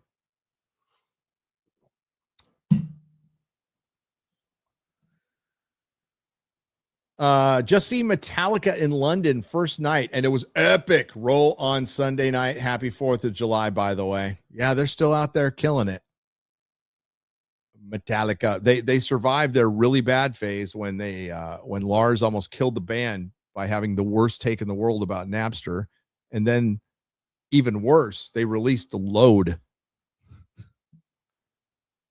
Or no, I mean, Saint Anger's worse, but Load is shit too. Their only good album post And Justice for All is Death Magnetic, in my opinion. I think Death Magnetic is a bit of a return to form. I like that album. I don't like the Black Album. I know a lot of people do.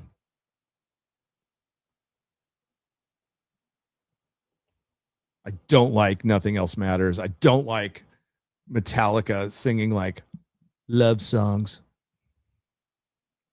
I remember when Metallica wouldn't do a video. They'd refuse to do a video. R.I.P. Cliff Burton. Doom survived onslaught. Doom wants to rule, not destroy existence, and I'm a benevolent ruler. My Doom bots are so much better than Tony. Says Doombot for $4.99. Yeah, we went over I won't go over the plot again, but we went over them on Friday Night Tights, and there is a clip if you choose to see it, and it is it sounds awful in every sense of the word. In every sense of the word, that movie sounds like shit. What we haven't gotten a plot leak on that I know of is Spider-Man Brand New Day. Shout out to my buddies band American Adrenaline. They just finished their first national tour opening for Seven Dust. Oh, awesome. P.S. Jeff is gay. Who's Jeff? My name is Jeff. Well, whoever Jeff is, he's fucking gay. But congratulations.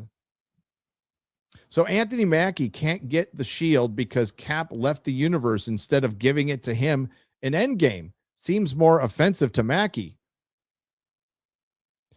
What's offensive is what was done to Bucky.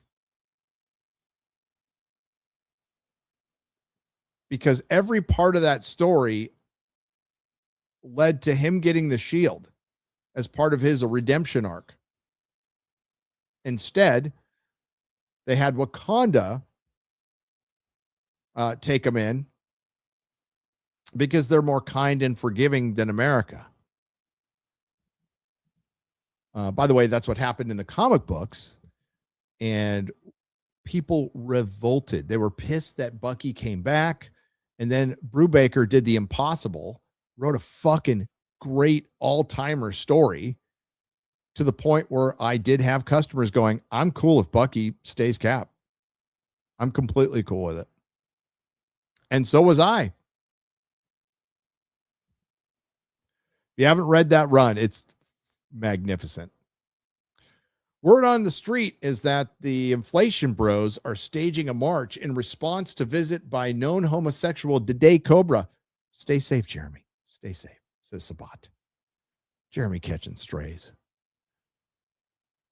Dr. Doom should be like the Crypt Keeper in Tales from the Crypt. Doom does the intro and outro for each Marvel movie in the reboot.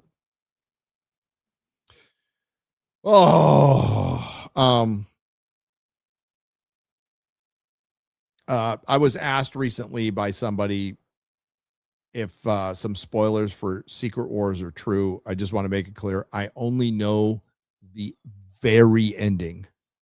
That's all I know.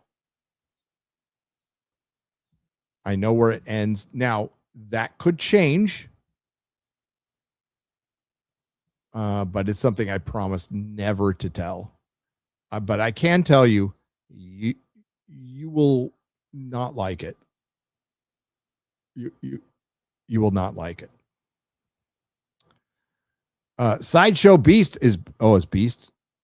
Do they have a Kelsey Grammer Beast on Sideshow? For real?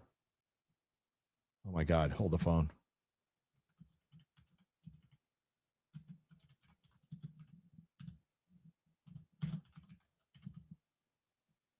I have a third party from the younger X-Men from Fox. Doesn't look that great. It's a premium format. Okay. Is it a figure? It's a premium format figure. So it's not really a 1/6 scale. Dude, the only thing I'm happy about from Fantastic Four is I got a proper looking thing. There's no third party. You wouldn't need to get accustomed to get a 1/6 scale thing. I mean, it's not perfect, but the look of the thing itself, I just hate the pants. Is it racist that a fellow Michigander, I assume Mike, lives south of me? LOL, no particular reason. Sabat, I don't know. I know he lives across the lake from where I am right now.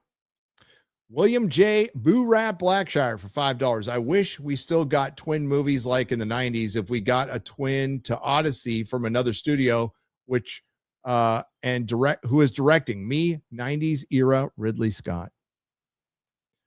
Well, remember back in the days when they've had so many movies in summer that we would get two blockbusters on the weekend. The last time that really happened was Barbenheimer, which is something that Nolan doesn't have this time. Barbenheimer was a factor in Oppenheimer getting to almost, let's just say it, $1 billion.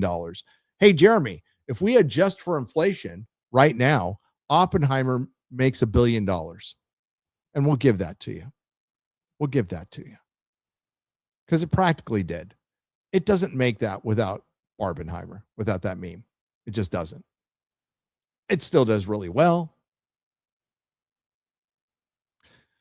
So there's no Barbenheimer without, so I don't want to ruin my video.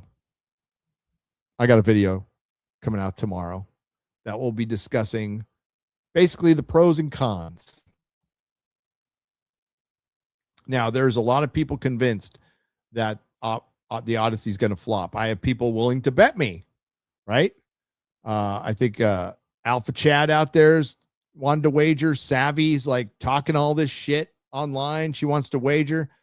And it was kind of like Dan Vask where she came up with the terms. It's like, no. A wager works with, I come up with the terms of your punishment. I do. So she talked a little more shit. So I'm all, put your money where your mouth is. $1,000, Savvy. Now she might have answered by now. I haven't looked in an hour. Well, let's just bet some cold hard cash. I mean, I still could be wrong about this, by the way. I'm feeling I was at there's no way this flops until last night. And then Lupita Nyong'o opened her pie hole, and I'm like, I'm feeling a little less good about it. I still don't think it flops. I don't think it flops. Underperforms? Maybe. Now, flop, it definitely doesn't flop in the sense of Supergirl, in the sense of it's just obvious. I think we can get to, I think it's possible for it to make 550 worldwide. And then you're like, did it flop? Did it not flop? And I would say at 550, technically, that could be a flop. But 650, 750, fuck. Like, all bets are on the table for this one. I don't know. It's not easy to pick out because of the factors that a lot of, I mean, like, listen, usual suspect right-wing sites are not considering that you have to consider because honesty counts more than anything else. But if it flops like Supergirl, fucking feel free to roast me. Feel free. I can take my medicine. Garrett's right. Nolan is overrated. The Dark Knight Rises sucks. Well, The Dark Knight Rises sucks. Nolan is limited in what he can do. Now, you can choose to use the term overrated. Even in his like subpar films, I've gotten enjoyment out of them at least once. But is he on the level of like Spielberg for the first 20 years of his life? No, he is not fit to wear to hold Spielberg's tidy whities. He's just not. But if you compare it to the playing field we have today, he is far and above any other director. He has a bigger fan base, a more loyal fan base. That's unquestionable.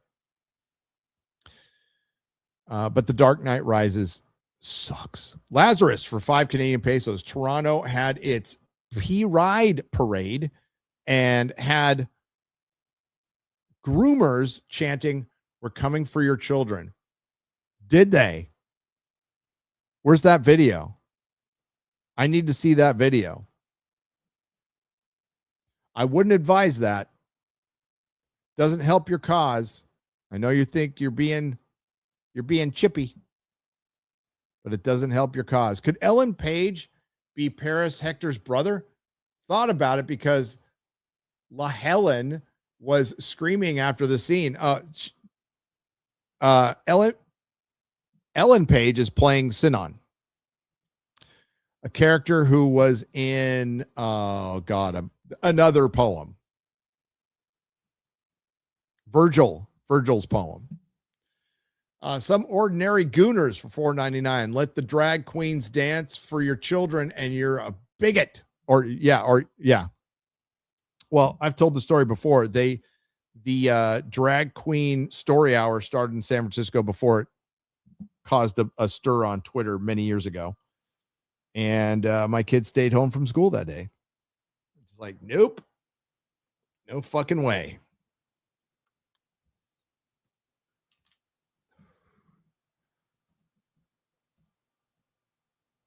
Gary, look up on YouTube the AI Trek a music video called New Trek's Dead Wicked AI music video. It's AI, so it's not copyrighted. I played on my Ironworks Gaming YouTube channel and it was fine. It's freaking hilarious. New Trek's Dead. Okay, so unlike Chris, I'm not a super fan of AI song videos. Just not. But I'll take a look. I think the vast majority of AI is pretty cringe. New Trek's Dead, and not that I'm totally against it. It's just not there yet, in my opinion. New Trek's Dead.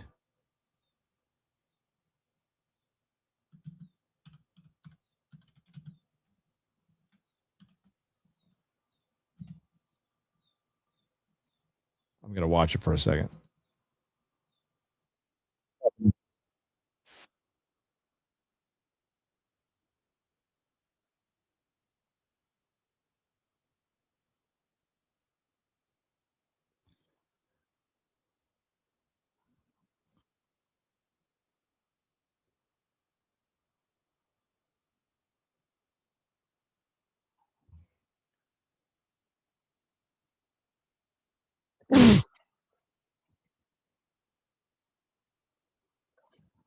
They had the doctor doing coke. That's pretty funny. But yeah, it's just all of them at the club. Thanks, but yeah, no. It's got to be extraordinary for me to show AI.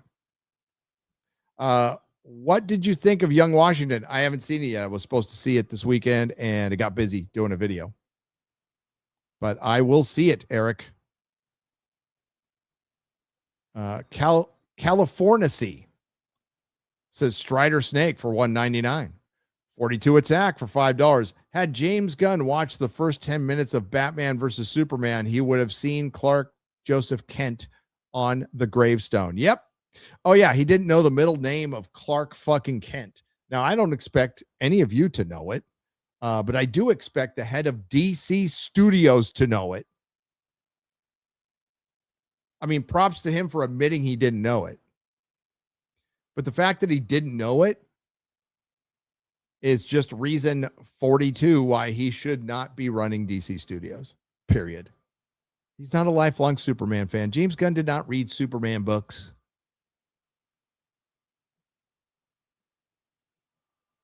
Ranger George for 20 British pounds, proper money. They could have focused on Kara feeling like she has no purpose as she was supposed to raise Kal-El, and then instead landed on Earth younger than him. Instead, she's a drunk girl boss. Yeah, she had no purpose. There was no hook to be interested in that character. The filmmakers forgot that you have to make the audience like the character. And just because you're some jaded, debaucherous Hollywood type who thinks messy women are interesting, messy people can be interesting if you see them get less messy by the end. But when your through line is, oh, she's fine and messy, because women can be messy. Yeah, we know. We know. This isn't the fucking 50s, you fucking retards. M. Night Twist, James can't and has never written anything, and it's all his wife, the Shakespeare of our time. Hail. Well, because she gave notes for Peacemaker, and that worked out. I think I just vomited slightly, says Magnum Norse. Probably something we talked about with Supergirl. So Kara and Clark are the last of their kind. Are they going to jumpstart the race like West Virginia marriage? Kissing cousins? Oh, my. Pranvat says, shut up, X-Ray Girl. She didn't say anything. Don't tell X-Ray Girl to shut up. That's my job. Crypto is not just a dog who is a shithole. It's James Gunn's self-insert. Yep. Magnum Norris for $10. Gary and Drinker are humble, but these dudes are leading the charge against bullshit media and bad content. Meanwhile, the shills get their stipend. You guys are leading the charge. Let's get something straight. We're here because of you. We're here because of you. I am not some leader of men or women. We're here because of you. Drinker would say the same thing.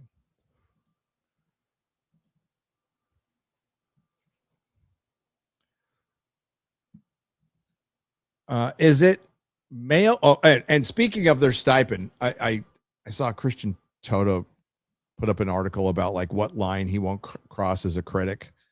And I really liked, he put up an AI poster and it was a little wrong. He got some stuff wrong, but here, I want to read what he said because I'm right there with you. By the way, give Christian Toto a follow. He's based as fuck. From Hollywood and Toto, he tweets a lot, so give me a second. I gotta scroll down and see where it is. God, right in my eye level, I got some scratches on my glasses and it's all blurry as fuck. Getting some new ones, thank God. He mentioned, and I think it's one of, God dang, it's way down here. I must have missed it. There it is. Okay. I'm just going to read it to you. Every critic has a red line. Here's mine. I don't take bribes. I don't chase access. I don't review for a favor. I don't work for studios. I work for you. Period. And that's what the corporate critics are melting down with the influencers, because the influencers are coming in on their territory. The corporate critics like to see themselves as journalists, as unbiased journalists. They're also delusional. Everybody has a bias. And they pine for access. And most of them, you notice they go, we don't get paid. No, nobody said you got paid. It's access. You're willing to sell your soul and integrity for access. And there's a lot of Superman shills, including one who works for fucking DC, who's out there melting down right now.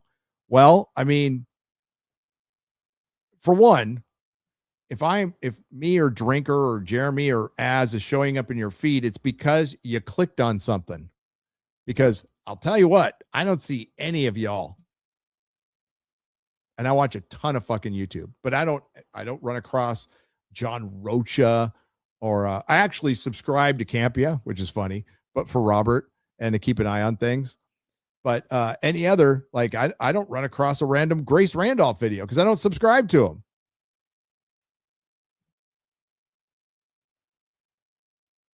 But it brings up the fact that, like, and I'm sure it's like even worse for Drinker, but the amount of money I have, and I know some of my other friends have walked away from is sickening.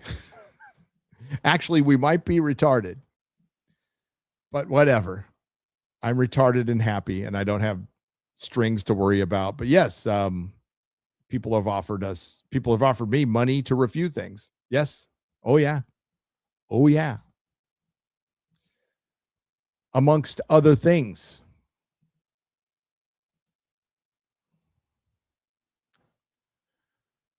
I'm back. Typical Australian soccer. We lost in penalties. So glad I have you guys in the background. Congrats on 150 years, 250 years. Hail Vera, Wiz, and Meek. Vera was great. Meek was meek. Wiz is great. The Academy DEI Best Pick requests need to be sunsetted. I agree. James Gunn does Pulp Fiction scene. Please don't. Gen Z watches a lot of anime and reads manga. Yes. So to say they hate superheroes is wrong. And they do read a lot of that stuff. And that's what Hollywood will be coming to butcher next. As superheroes die, they are going to move on to anime and manga. And again, they'll still make Spider-Man movies, they'll still make Batman movies, and occasional something else, but it's not going to be cinematic universes. That era is over, and it's been over. It's been over. The box office proves that. The Last Chance for $5. Yeah, I had a choice. I had a choice: Bleach, TYBW, or Supergirl. I went to go see Bleach instead in theaters. Good for you. My wife watched Project Hail Mary first time last night. It wrapped her up in the story so much she laughed, cried, and was joyful by the end. We commented this is so rare now in movies and TV. Yes. Project Hail Mary is a true summer blockbuster. Came out in March, but it's a summer blockbuster. That's what a summer blockbuster is supposed to do. It did its job well. Remakes are made because they own those IPs already. New IP won't sell cheap, not anymore. The mean people that twisted arms met the FBI at last. Super Mastermind says, can Krem's neck vial unfreeze comics division? Maybe. Briones for $4.99. Citizen Vigilante seems like a good template for a Punisher movie. With all the crimes going on today, easy 500 million. Disney doesn't have the balls. No, they don't have the balls to make a proper Punisher movie. All right, I'm going to get some House of the Dragon stuff before we bail out here. And we start with an off topic. Iso El Dorado for $5. Sorry, off topic. Was there any announcements for San Diego Comic-Con this year? From Comic-Con, there is the Doomsday trailer. Marvel's going to be in Hall H. What books are better than Game of Thrones or Harry Potter? Lord of the Rings. J.R.R. Tolkien. Robert E. Howard's Conan. Those are better.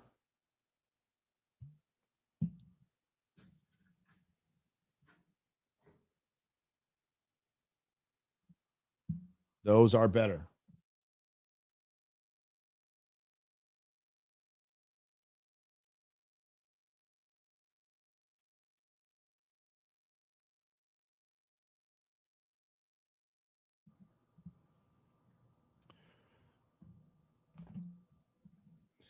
All right. House of the Dragon stuff. Heel versus babyface should be goalie on the team. Says Olden Crow. What? The England? Maybe.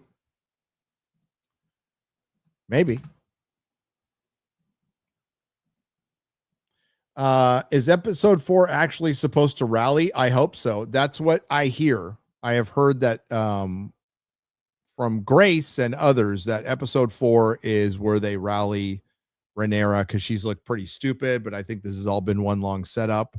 The thing is, she's supposed to be getting stupid now and stay stupid.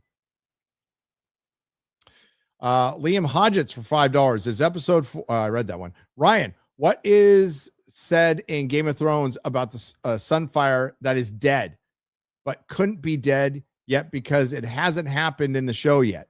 So we were talking about Sunfire.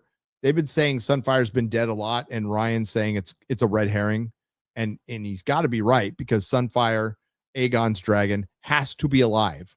There's a major event that involves Sunfire that's even recounted by Joffrey Baratheon in Game of Thrones, so they can't change that.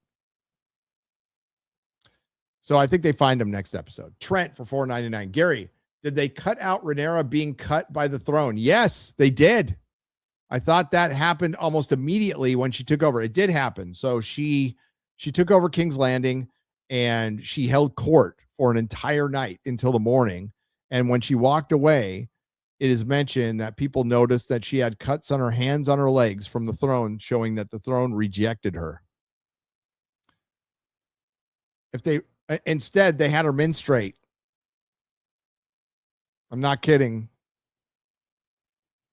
If they ruin Daemon, we riot. And you all know what I mean.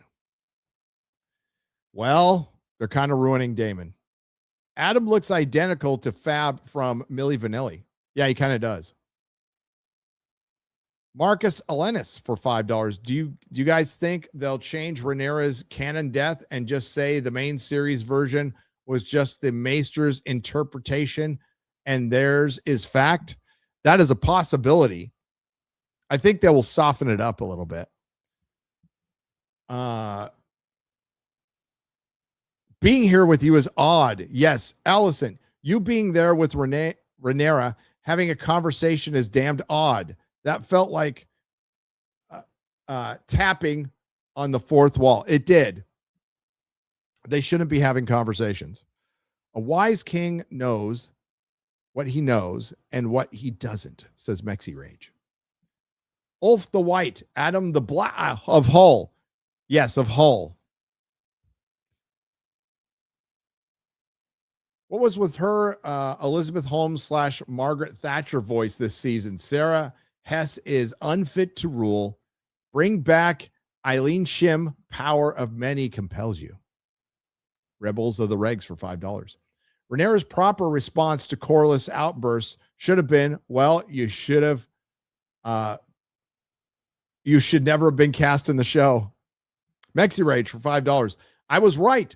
I said before the new season came out, the minute there was more spectacle and dragons, the worse the show gets. Yeah, it's falling. It's falling into the same trap that Game of Thrones did: spectacle and shock, and not caring about the little things and the political intrigue and the interpersonal relationships, which are stupid in every level.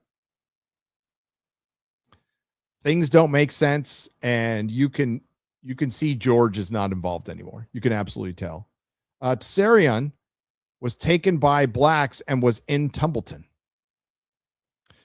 Isn't House Manderley the ruling family of White Harbor in the north? Yes, they are. Why is Rhaenyra threatening her ally? I don't know. That's an ally. A powerful one. Outside of the Lannisters and the Valerians, and I would say, who would be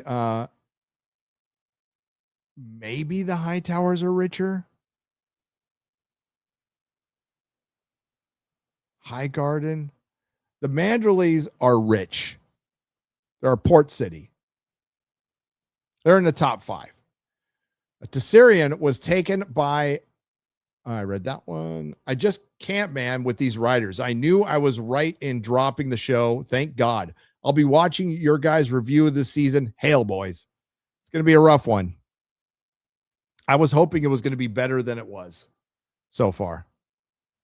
I think refusal to legitimize is due to fear of her son. Jace's death has made her fearful to the point of irrationality. I mean, that's true. She is just too emotional. She's too much like a woman. Is that what you're saying? That's what everybody's been saying in the show. Problem is the perspective of the writers is no, she's a victim. She is a victim.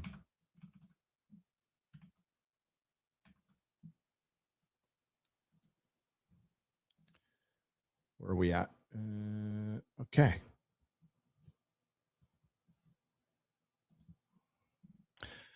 I think any success Viserys had was actually Jaehaerys. Otto ran day to day, not Alicent. Rhaenyra, dumb. At least she bled on the throne. Book reference, the writing is retarded in this episode. House of the Dragon. Ooh, that's good. I will credit Alicent for saying one good thing in the entire episode. Your father lived in a world of his own making. We know nothing of that. And then she said, are you going to blame me for all the things the men do? How does anyone care about this show after how bad the season finale of 2 was? Because we technically got the season finale, the penultimate episode in the season finale this season. And this episode was the start of season 3. George R. R. Martin was right to throw a tantrum about season 3. Yes, he was, Vincent. I agree with George. They had to remind the audience about Daemon killing the rat catchers by directly saying, Aemon killed him, by the way, It's just like the show showing the rat wasn't enough. Show don't tell. I hope everything at the Red Keep with Helena and her kid makes her go mad. So she starts getting pissed and uses her dragon finally. And Corliss based. I think they just nerfed Corliss for the rest of the show. Do you think they threw away all that cooked rat, or in a massive twist of irony, they gave it to the poor? The poor would eat it without question. Here's your escapism, chud. Sarah the Cruel Hess. Yep. Gary, I read that one. Biggest mystery, are those rats Laris warging? Yeah, that one's gone. He's not warging. They've completely ruined Laris Strong. He's just nothing now. Supposed to be the next Varys, and he's just not. I really liked last week's episode, but this week's, Jesus Christ, man, I wanted to see Tumbleton. Maybe it starts up next week. Also, this episode sucked. Yeah, Tumbleton will be next week. The 20-minute animated lore video from Game of Thrones special features is better version of this story than the show. Yes, you can find it on YouTube. It's quite good. This first episode of season 3 was so lame, Gary, says Daniel Gray. Yep. Am I the only one who finds this pretty boring? Also, where does Alicent get off thinking she can talk to the queen like that? Classic blaming men, by the way. Yeah, there's people talking that they're just outright insolent to the queen that would get them decapitated. All right, let's get to the messages here. Hey, Gary, just wanted to say thanks for making my work days better. I try to watch I try to match the same vibe on my podcast, and I'm happy to see the fall of Gunn. Hail, Sunday West. Well, good luck. You find your vibe. It's all good. And thank you for gifting one Nerdrotic Live membership. I appreciate it. And guess who's a new member? Wizards, who paid it forward with 20. Camera looks great. Is that the new one from Japan? Yeah, I answered that one earlier. Best way to make Monday night at work, go a little quicker. That's what she said. Shout out West Texas. Bill's Mafia, Beardo fat. Beardo is not fat. He skips leg day, but he's not fat. Thank you for being a member for 29 months, Jimmy Watari. Appreciate it. Hale, you and the fellowship did a 10K walk today and blasted Alice in Chains the whole walk. One time somebody told me Radiohead was better. Yeah, fuck no. Fuck no. Nick, fuck no. Jar of Flies is one of the best albums from that era. That little EP, that acoustic EP is fucking brilliant.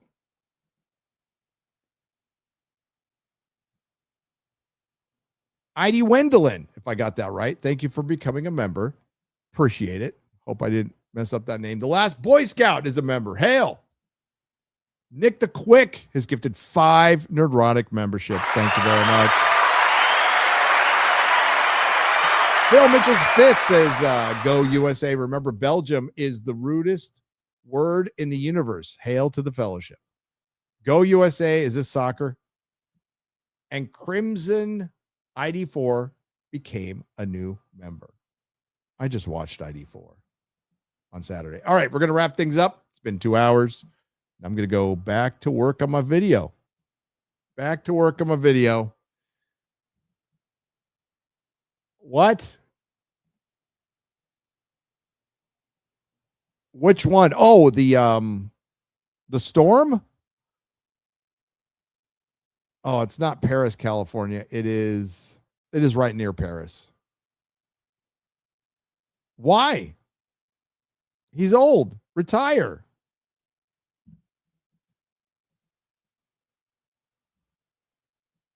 Yeah, no.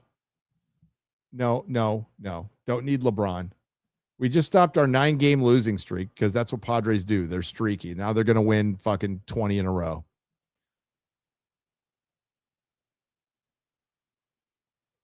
Yeah, god dang it. What is that? Why am I blanking on that town? It is Lake Elsinore storm. Lake Elsinore storm, right? I fought a fire near Lake Elsinore. They have a cool hat. It's just like two angry looking, like animated eyes. But the Lake Elsinore storm. There's a Padres minor league team in San Antonio. Anyway, go Brewers. Whatever. You have a nice stadium. I went and saw a Padre game there last year. It was really nice. Brewers fans, good people. Good people.